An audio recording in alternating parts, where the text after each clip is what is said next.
Hey folks, so we're back in hospital.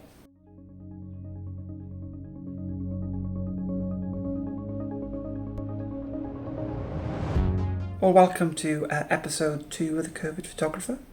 It's going to be a little bit different than I actually planned, because I was going to show you all the aids I've got at home.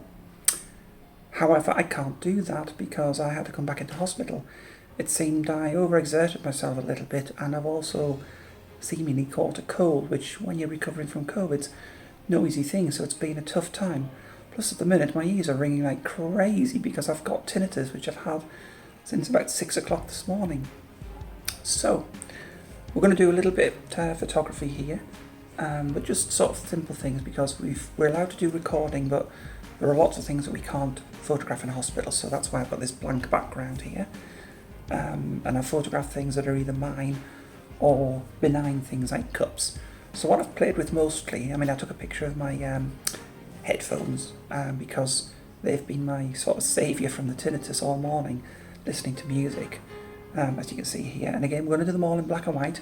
All I have with me is a Xiaomi Mi 10 mobile phone, and that's it, no other equipment. We're doing it all on that. So we've also been taking photographs of our cup and our jug, and it sounds quite basic that, but what I'm doing is using the light from the window to cast the shadows through the water, and you get quite an interesting effect.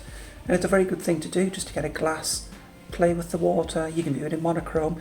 Equally, you could play around with some food colourings and things like that if you wanted to do some colour images and see if the light actually reflects and you get the actual colour of the food colouring reflected through it. That's something that I could try once I'm back at home.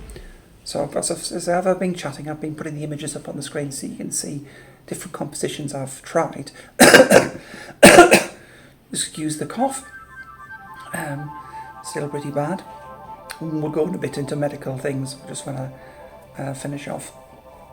But essentially, that's what I've been playing with today. So just a few images, and also I just took a picture of the outside of the building, because I sort of like the scaffolding in the background, and it's quite a sort of industrial feel, and it was quite interesting to do. So these are just little projects you can try, and I'm doing this from obviously my hospital room. And talking about hospital room, I'm here at this particular hospital near my hometown of Cramington, and I'll probably be here for today and tomorrow. And I'm going to be transferred to a recuperation hospital so I can get over this cold, because as I say, normally a cold is not a problem.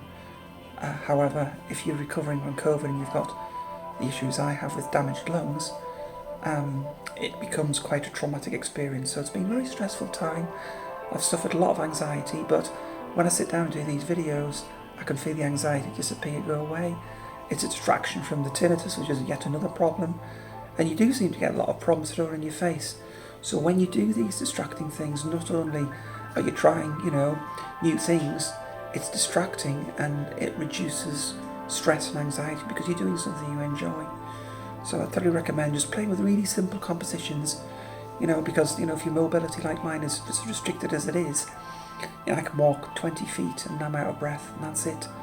And what problems I've been having with the cold is that sometimes, especially at night when the cold gets worse, I just can't catch my breath. And that's what's happened and got me back in hospital last night in A&E. I couldn't recover my breath after getting back home. And sad thing was, I'd only just been discharged. And I was back in hospital less than 24 hours later. So, shorter episode, limited resources as you see. But I hope these are some things you can try with your limited mobility photography, and as I do get better, I'll venture further out. And this is kind of like, as I say, recovery photography for people who are recovering from long-term illnesses and things like that, or people who are maybe anxious about going out. There are things you can do. So, thank you for watching, folks. And episode 3, which I have no idea to even speculate what it could be about. If you follow me on Twitter, you might see. Will be coming probably in roughly about next week. It depends, because if I'm put in a private room, I'm allowed to do recording. But if I'm in a ward, I can't record, unfortunately, because I could pick up voices of patients and things like that. So the only reason I can record at the minute is because I'm in a private ward and I have asked the hospital for permission to record. So, I'll catch you all later. Don't forget, if you want to keep notified of any new videos I post, please do remember to subscribe to the channel and click the bell for notifications. Thank you so much for your support. It has been massively appreciated while I'm recovering, because it's been an extremely stressful time for me and I've been very anxious. I understand just how real anxiety is for people. Believe me folks, look it up. It's a tough condition to have, and when you feel absolutely helpless. So click that subscribe button. Click, click, click. See you all later. Bye.